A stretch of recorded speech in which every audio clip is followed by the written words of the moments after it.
हमारे class 12th का पहला चैप्टर है इलेक्ट्रिक चार्ज एंड फील्ड, जो कि इलेक्ट्रोस्टैटिक वाले यूनिट के अंडर में आता है। इलेक्ट्रोस्टैटिक का मतलब होता है कि यहाँ पर जो भी चार्ज है वो रेस्ट में रहेगा। That means electrostatic is the branch of physics in which we study the charge at rest. ठीक है, तो इसमें मैं पूरी यूनिट में हमेशा चार्ज को रेस्ट में रख के स्टडी करूंगा, उसके इफेक्ट देखूंगा, उस पर लगने वाले फोर्सेज, उसके क्रिएट होने वाली फील्ड, इन सब की स्टडी मैं इस चैप्टर में करूंगा। ठीक है, तो मेरे पास चार्ज की स्टडी करनी है। तो चार्ज क्या हमारे पास होता है? Charge is an intrinsic property of the matter. अब इंट्रिंसिक प्रॉपर्टी कौन सी होती है बेटा? इंट्रिंसिक प्रॉपर्टी वो प्रॉपर्टी होती है जिनको ना तो हमने जनरेट किया है ना हम डिस्ट्रॉय कर सकते हैं। ये किसी भी मैटर में अपने आप पहले से ही प्रेजेंट रहती है। ठीक है, किसी के पास कितने इलेक्ट्रॉन होंगे, कितने प्रोटॉन, कितने न्यूट्रॉन, ये सब मैं डिसाइड नहीं कर सकता। ये मैटर में अपने आप पहले से ही प्रेजेंट रहते हैं। तो ये कैसी प्रॉपर्टी हुई बेटा? इंट्रिंसिक प्रॉपर्टी हो गई। ठीक है, अब ये चार्ज जो है वो कैसी क्वांटिटी बेटा? स्केलर क्वांटिटी है।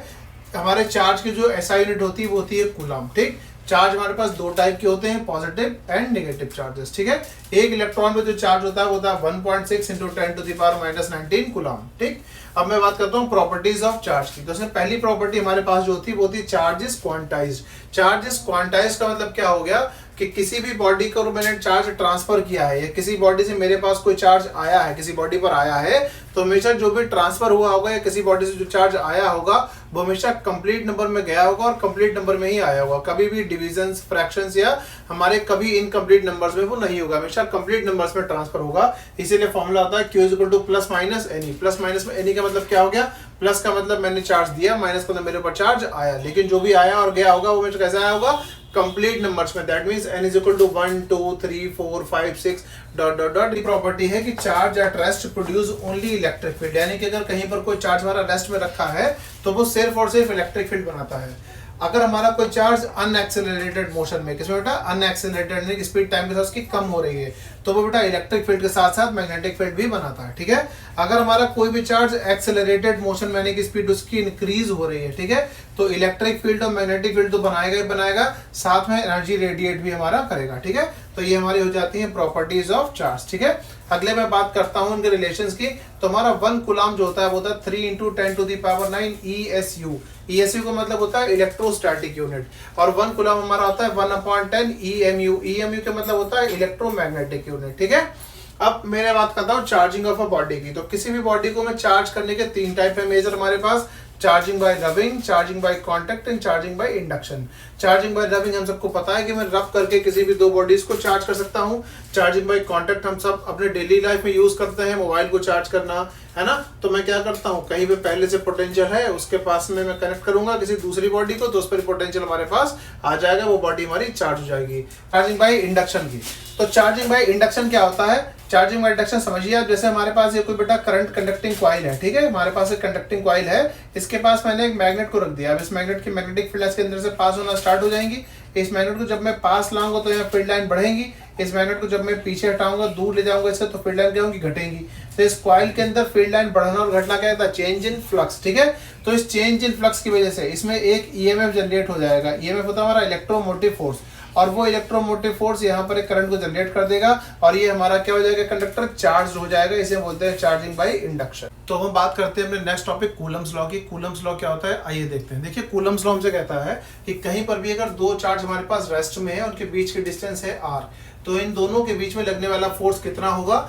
वो इन दोनों चार्ज के मैग्नीट्यूड के प्रोडक्ट के प्रोपोर्शनल होगा, यानी कि F प्रोपोर्शनल होगा Q1 × Q2 के, और इनके बीच की दूरी के स्क्वायर के इनवर्सली प्रोपोर्शनल होगा। जब मैं इन दोनों को कंबाइंड कर लूंगा तो आ जाएगा F प्रोपोर्शनल Q1 Q2/r²। ठीक है, यहाँ से साइन हटाऊंगा तो एक कांस्टेंट लगाऊंगा 1/4πε0 Q1 Q2/r²। ठीक है, तो ये हमारा जो कांस्टेंट आया 1/4πε0, इसे हम बोलते हैं इलेक्ट्रोस्टैटिक कांस्टेंट, और इसकी वैल्यू होती है 9 × 10⁻⁹ न्यूटन मीटर स्क्वायर पर कूलम स्क्वायर। ठीक है, जहां पर हमारे जो ε0 होता है इसको हम बोलते हैं परमिटिविटी ऑफ फ्री स्पेस, और इसकी वैल्यू होती है 8.85 × 10⁻12 कूलम स्क्वायर पर न्यूटन मीटर स्क्वायर। ठीक है, क्लियर। अब मैं इसकी जब वेक्टर फॉर्म की बात करता हूं तो बिल्कुल सेम यही बात बताता है, लेकिन चूंकि वेक्टर फॉर्म है तो वेक्टर फॉर्म में मुझे डायरेक्शन भी लेनी होगी। अब डायरेक्शन लेनी है तो मैं पहले निकालूंगा F12 की 2 पर 1 ने कितना फोर्स लगाया, तो F12 हमारा हो जाएगा 1/4πε0 Q1 Q2/r², और R12 cap, sorry R21 cap. ठीक है, जब मैं 21 निकालूंगा तो R12 कैप, और मुझे पता है R12 cap is equal to minus का R21 कैप होगा। जब मैं इन दोनों में से किसी भी एक में इसकी वैल्यू पुट कर दूंगा तो मेरे पास आ जाएगा F12 is equal to minus का F21। ठीक है, तो मैं यहां से कह सकता हूं कि जितना पहले ने दूसरे पे लगाया उसी का अपोजिट दूसरे ने पहले पे लगाया। दैट मींस ये न्यूटन के थर्ड लॉ को फॉलो करता है, न्यूटन के थर्ड लॉ को फॉलो करता है। ठीक है, कौन? हमारा कूलम्स लॉ न्यूटन के कौन से लॉ को फॉलो करता है बेटा? थर्ड लॉ को फॉलो करता है। और दूसरी बात यहां से मुझे पता लगी कि ये कैसा फोर्स है हमारा बेटा? ये हमारा सेंट्रल फोर्स है। कूलम्स लॉ हमारा बेटा क्या कहता है? तो दो चार्ज देने वाला फोर्स होगा वो कैसा होगा बेटा? सेंट्रल फोर्स होगा। तो अब हम बात करते हैं डाइलेक्ट्रिक कांस्टेंट या रिलेटिव परमिटिविटी की। ये क्या होता है? मैं जानता हूं परमिटिविटी ऑफ फ्री स्पेस क्या होता है कि मैंने किसी भी चार्ज को पहले वैक्यूम में रखा है। अब वैक्यूम में रखा है मैंने, फिर उन्हीं चार्ज को उठा के किसी मीडियम में रख दिया। तो जैसे मैं उन्हें किसी मीडियम में ले जाऊंगा वो मीडियम उन चार्जेस को कंडक्ट कराने की कोशिश करेगा, या तो बहुत अच्छे से कंडक्ट करा रहा होगा या नहीं करा रहा होगा। दैट मीन्स उसकी परमिटिविटी क्या हो जाएगी बेटा? चेंज हो जाएगी। तो मैं क्या करूंगा, मैंने पहले किसी दो चार्ज को वैक्यूम में रखा तो लगने वाला फोर्स कितना था? 1/4 pi epsilon not Q1 Q2 upon R square. अब मैंने इन्हीं चार्जेस को उठाया किसी मीडियम में रख दिया। जब मीडियम में रखूंगा तो मीडियम में लगने वाला फोर्स कितना हो गया? 1/4 पाई एप्सिलॉन। चूंकि बेटा हमारा मीडियम चेंज हुआ तो एप्सिलॉन नॉट की जगह क्या आ जाएगा यहाँ पे? एप्सिलॉन। यानी कि उस मीडियम की अपनी कुछ ना कुछ वैल्यू होगी और फोर्स हो जाएगा Q1 Q2 upon R square. इन दोनों का मैं रेशियो करूंगा। जब मैं रेशियो करूंगा सब कुछ कट जाएगा। 1/एप्सिलॉन नॉट और 1/एप्सिलॉन हमारे पास बच जाएगा। इसको मैं ऊपर ले जाऊंगा, ये नीचे आ जाएगा। एप्सिलॉन अपॉन एप्सिलॉन नॉट हमारा होता है एप्सिलॉन आर, यानी कि रिलेटिव परमिटिविटी। तो मैं क्या कह सकता हूं? Permittivity in medium to the permittivity in vacuum is known as the relative permittivity, और इसी को मैं डाइलेक्ट्रिक कांस्टेंट भी कहता हूं। ठीक है तो अब मैं क्या करूंगा बेटा? मैं यहां से कह सकता हूं epsilon upon epsilon not is equal to K. So epsilon कितना आ गया? एप्सिलॉन नॉट इनटू के। यानी कि अगर हमारे कोई भी चार्ज डाइलेक्ट्रिक मीडियम में रखे हैं तो उन पे लगने वाला फोर्स कितना होता है? 1/4 पाई एप्सिलॉन नॉट के Q1 Q2 upon R square, क्योंकि एप्सिलॉन की वैल्यू क्या आ गई हमारे पास यहाँ से? एप्सिलॉन नॉट इनटू के। ठीक है, क्लियर? अब बेटा मैं इसके डायमेंशन निकाल लेता हूं। तो मुझे डायमेंशन चाहिए किसकी? एप्सिलॉन नॉट की। तो मुझे फॉर्मूला पता है 1/4 pi epsilon not Q1 Q2 upon R square. यहाँ से 1/एप्सिलॉन नॉट हमारा हो जाएगा FR square upon Q1 Q2। सबकी वैल्यू पुट कर देंगे। चूंकि 1 है तो इसका इन्वर्स कर देंगे, ये ऊपर चला जाएगा नीचे आ जाएगा। सबको सॉल्व करेंगे, सॉल्व करके यूनिट हमारे पास आ जाएगी डायमेंशन इसकी M-1 L-3 T की पावर 4 A का स्क्वायर। ठीक है, अब हम बात करते हैं electric field, electric field strength and electric field intensity. ये क्या होता है ये देखते हैं। हमको पता है हमारे पास अगर कहीं पर कोई चार्ज है तो उस चार्ज के चारों तरफ उसकी फील्ड लाइंस होंगी। अगर हमारे पास पॉजिटिवली चार्ज है तो ये फील्ड लाइन बाहर की तरफ होंगी। अगर हमारे पास नेगेटिवली चार्ज है तो ये फील्ड लाइन हमारी अंदर की तरफ होंगी। ठीक है, अब जितना इस पे इंटेंसिटी उतनी ज़्यादा फील्ड लाइंस यहाँ पर होंगी। इनकी फील्ड लाइन के कांटेक्ट में अगर कोई भी टेस्ट चार्ज रख दिया जाए, टेस्ट चार्ज क्या होता है? जिसका मैग्नीट्यूड बहुत स्मॉल होता है। इसका मैग्नीट्यूड कैसा होगा? स्मॉल। यानी कि स्मॉल मैग्नीट्यूड का कोई भी चार्ज इसकी फील्ड लाइंस के कांटेक्ट में आ जाए तो अगर ये सेम है तो रिपेल होगा, अगर अपोजिट है तो क्या होगा? अट्रैक्ट होगा। तो जितने फोर्स से ये रिपेल या अट्रैक्ट होता है वही इस चार्ज की क्या होती है? इलेक्ट्रिक फील्ड स्ट्रेंथ या intensity. That means electric field is the force on test charge, है ना। तो कहीं पर भी हमारा इलेक्ट्रिक फील्ड निकालनी है तो मैं क्या निकालूंगा? किसी भी टेस्ट चार्ज पर लगने वाला force. So E is equal to कितना हमारा? F upon Q not. ये हमारा बेटा कैसा है? वेक्टर क्वांटिटी है। इसकी असाइनमेंट होती है न्यूटन पर कूलम या वोल्ट पर मीटर। ठीक है, इसकी मैं अगर डायमेंशन निकालूं तो मुझे पता है E is equal to F upon Q not होता है। ठीक है, तो F की क्या होती है? MLT-2 और Q की होती है AT। इसे सॉल्व करूंगा तो आ जाएगा MLT-3 A-1। ठीक है, अब मुझे निकालना है electric field due to a point charge. Suppose that कि मेरे पास यहाँ O पॉइंट पर कोई प्लस Q चार्ज रखा है और इसके कारण मुझे इस पॉइंट P पर इलेक्ट्रिक फील्ड निकालनी है। तो मुझे यहाँ पर क्या रख देना है? टेस्ट चार्ज रख देना है। ठीक है, क्योंकि ये प्लस चार्ज है तो उसके कारण इलेक्ट्रिक फील्ड कहाँ मिलेगी मुझे? बाहर की तरफ। मैंने यहाँ पर जो भी ये टेस्ट चार्ज रखा हुआ है, इस टेस्ट चार्ज पर इसके कारण कुछ फोर्स लगेगा। दो चार्ज के बीच लगने वाला फोर्स बताता है Coulomb's law. F is equal to 1/4 pi epsilon not Q1 Q2 upon R square. ठीक, निकालने क्या है? Electric field. इलेक्ट्रिक फील्ड का फॉर्मूला होता है, अभी बताया मैंने क्या होता है बेटा? F upon Q naught. F upon Q naught, F की वैल्यू मैं निकाल चुका हूँ, यहाँ पुट कर दूंगा 1/4 pi epsilon not Q1 Q2 upon R square. Q naught से Q नॉट कैंसिल हो जाएगा, आ जाएगा हमारे पास 1/4 pi epsilon naught Q by R square. तो electric field due to point charge हमारे पास क्या होता है? 1/4 pi epsilon naught Q by R square. अब हम बात करते हैं कंटिन्यूअस चार्ज डिस्ट्रीब्यूशन की। ये हमारे पास तीन टाइप का होता है, linear charge distribution, surface charge distribution और वॉल्यूम चार्ज डिस्ट्रीब्यूशन। अब ये डिस्ट्रीब्यूशन होता क्या है? तो जब किसी भी बॉडी पर एक इलेक्ट्रॉन से ज्यादा चार्ज आ जाता है तब हम उसके क्वांटम नेचर को इग्नोर कर देते हैं या छोड़ देते हैं। तो इस टाइप का हमारा जो चार्ज डिस्ट्रीब्यूशन होता है उसे हम बोलते हैं कंटिन्यूअस चार्ज डिस्ट्रीब्यूशन। तो जब किसी लेंथ में में कोई चार्ज डिस्ट्रीब्यूट हो तो लीनियर चार्ज डिस्ट्रीब्यूशन, किसी सरफेस में हो तो सरफेस चार्ज डिस्ट्रीब्यूशन, और जब किसी वॉल्यूम में हो जाए तो वॉल्यूम चार्ज डिस्ट्रीब्यूशन। तो लेंथ यानी कि वायर के लिए, सरफेस यानी किसी शीट के लिए, और वॉल्यूम यानी कि किसी भी क्यूब के लिए, ठीक है, या किसी भी स्फीयर के लिए, किसी भी वॉल्यूम में हो सकता है। तो मेरे पास क्या होता है, देखिए लीनियर चार्ज डिस्ट्रीब्यूशन को हम लोग लैम्डा से रिप्रेजेंट करते हैं। लैम्डा होता है क्यू बाई एल, यानी कि टोटल चार्ज निकालना हो तो कितना हो जाएगा हमारा लैम्डा इंटू एल, ठीक है। ऐसे सरफेस चार्ज डिस्ट्रीब्यूशन होता है हमारा sigma is equal to Q by A, ये हम लोग इसे क्यू बाई एस लिख देते हैं। तो मुझे कहीं पर भी टोटल चार्ज निकालना हो तो मैं क्या लिख दूंगा, क्यू इज इक्वल टू बेटा कितना लिख दूंगा, सिग्मा इंटू ए या फिर सिग्मा इंटू एस, है ना। एस या ए दोनों सेम बात है, ये एरिया बोल देते हैं या फिर कई बार सरफेस एरिया बोल देते हैं, तो एस ले लेते हैं, ठीक है।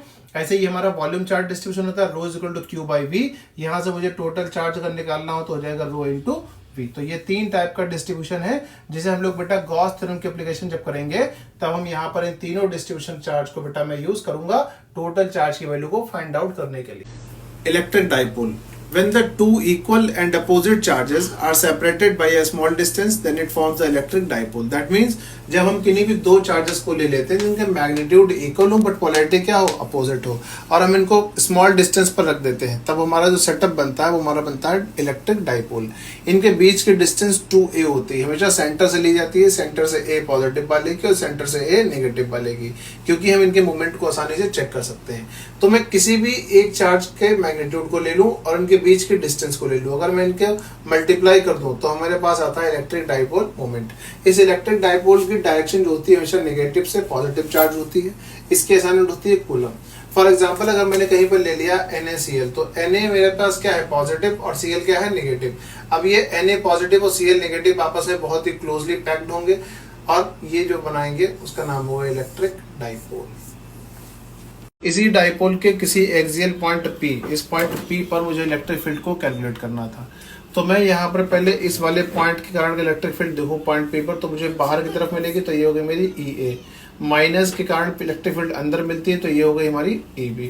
अब मैंने मान लिया कि ये P पॉइंट जो था उसके सेंटर से R डिस्टेंस पर था, तो मैं डिस्टेंस ले लूंगा AP एंड BP, तो हो जाएगी R plus A and R minus ए।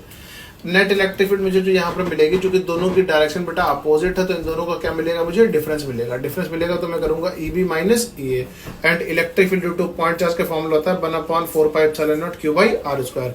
तो Q बाई R स्क्वायर दोनों में लगाऊंगा, Q 4% बाहर निकाल लूंगा, वैल्यू पुट करूंगा, वैल्यू पुट करके इनके एलसीएम लेकर सॉल्व करूंगा, सॉल्व करने के बाद स्क्वायर रूट खोल लूंगा, तो ये मेरा कट हो जाएगा, अपॉन में बचेगा।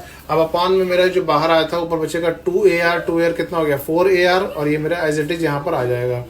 अब मैं इस 4 को 2 × 2 लिख सकता हूँ, तो मैं 2 × 2 लिखूंगा इसे और Q को साथ में मल्टीप्लाई कर दूंगा, तो ये मेरा आ जाएगा 2QA और 2R को मैं उधर भेज दूंगा। अब चूंकि मुझे पता था कि इस डाइपोल के बीच की डिस्टेंस बेटा कैसी होती है, स्मॉल, मैंने स्मॉल का आधा किया तो क्या हो गया और स्मॉल की मैं पावर और बढ़ाता चला तो वैल्यू बहुत ज्यादा स्मॉल हो जाएगी, तो मैं a की पावर 4 को क्या कर दूंगा, नेगलेक्ट कर दूंगा। एक बार 4 नेगलेक्ट कर दूंगा, r बचेगा, r को मैं कट कर दूंगा और मेरे पास आ जाएगा, इसकी वैल्यू होती है p, तो आ जाता है 2p/r। तो ये हमारी इलेक्ट्रिक फील्ड होती है एक्सियल पॉइंट पे 1/4πε। अब ये परपेंडिकुलर सेंटर से जस्ट ऊपर की तरफ यहाँ पर कोई पॉइंट p है, इस इक्वेटोरियल पॉइंट p पर मुझे इलेक्ट्रिक डाइपोल कैलकुलेट करना है। तो चूंकि ये माइनस चार्ज है, इस माइनस चार्ज के कारण इलेक्ट्रिक फील्ड मुझे अंदर की तरफ मिलती है, तो ये हो गया EA। ये पॉजिटिव चार्ज है, इसके कारण इलेक्ट्रिक फील्ड मिलेगी बाहर EB। अब चूंकि ये यहाँ पर थीटा एंगल थे, तो यहाँ पर भी कुछ थीटा एंगल होंगे, और इनके दो कंपोनेंट होंगे, वर्टिकल कंपोनेंट और हॉरिजॉन्टल। जिससे थीटा लगा होता है, जिससे हमारा थीटा लगा होता है वो वाले हमारे कॉस कंपोनेंट होते हैं, और उसके वर्टिकल हमारे साइन कंपोनेंट होते हैं। तो EA साइन थीटा और EB साइन थीटा एक दूसरे को कैंसिल आउट कर देंगे, क्योंकि वर्टिकली अपोजिट है, और EA cos theta EB cos theta दोनों हो जाएंगे ऐड। तो यहाँ पर मुझे नेट इलेक्ट्रिक फील्ड जो मिलेगी वो मिलेगी EA कॉस थीटा और EB cos theta.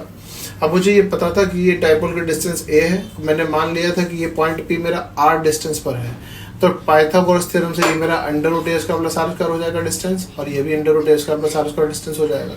Net electric field के लिए मैं करूंगा EA cos theta plus EB cos theta, जैसा यहाँ दिखाई दे रहा है कि ये वाले कैंसिल आउट हो गए और ये दोनों ऐड हो गए। तो EA plus EB into cos theta, और electric field to point charge क्या होता है हमारा KQ/R², सो KQ/R², KQ/R², और ये अब मुझे ये पता है कि AP और BP इन दोनों की वैल्यू उठा के मैं यहाँ पुट करूंगा, एलसीएम लेकर सॉल्व कर दूंगा, और मेरा आंसर यहाँ पर आ जाएगा electric field 1/4πε0 P/r³। P/r³। Axial पर हमारी कितनी आई थी बेटा फ्लक्स बेसिकली किसी भी सरफेस से पास होने वाली परपेंडिकुलर फील्ड लाइंस के नंबर्स को बोला जाता है। किसी भी सरफेस से परपेंडिकुलर पास होने वाली लाइंस को मैं उसका फ्लक्स बोलता हूँ। फॉर एग्जांपल यहाँ पर मैग्नेट है, इस मैग्नेट के पास मैंने कोई conducting coil, suppose that copper की कॉइल रख दी, तो इस कॉपर की कॉइल से जितनी magnetic field lines perpendicular surface से पास हो जाएंगी वो सारा इसका फ्लक्स होगा। चूंकि मैग्नेट है और मैग्नेटिक फील्ड लाइंस है तो यहाँ पे क्या होगा, मैग्नेटिक फ्लक्स होगा। अगर कहीं पर मेरे पास कोई चार्ज है, इस चार्ज के कारण इलेक्ट्रिक फील्ड लाइन बाहर निकल रही होंगी, तो इस सरफेस पर जितनी परपेंडिकुलर इलेक्ट्रिक फील्ड लाइन बाहर निकल जाएंगी, पास हो जाएंगी, वो नंबर ऑफ फील्ड लाइन इस सरफेस का क्या होगा, फ्लक्स। चूंकि इलेक्ट्रिक फील्ड लाइन है तो ये क्या होगा, इलेक्ट्रिक फ्लक्स होगा। ठीक है। सो बेसिकली अगर मैं यहाँ पर बात करूं तो मैं ये कह सकता हूं, the field lines passing perpendicular to the surface is known as the flux. अगर इलेक्ट्रिक फील्ड लाइन पास हो रही है तो इलेक्ट्रिक फ्लक्स, अगर मैग्नेटिक फील्ड लाइन पास हो रही है तो मैग्नेटिक फ्लक्स। और मुझे पता है ये एक स्केलर क्वांटिटी है, इसको हम लोग फाई से डिनोट करते हैं, जिसका फॉर्मूला था surface integration E D S cos theta. अब ये सरफेस इंटीग्रेशन क्यों किया, क्योंकि मैं जब भी फ्लक्स को कैलकुलेट करता हूँ, हमेशा मान लो इस सरफेस को अगर एस मैंने माना है तो इसका स्मॉल पॉइंट कहीं पर मैं डी एस कंसिडर कर लूंगा और स्मॉल पॉइंट पर मैं डी फाई की वैल्यू निकाल लूंगा।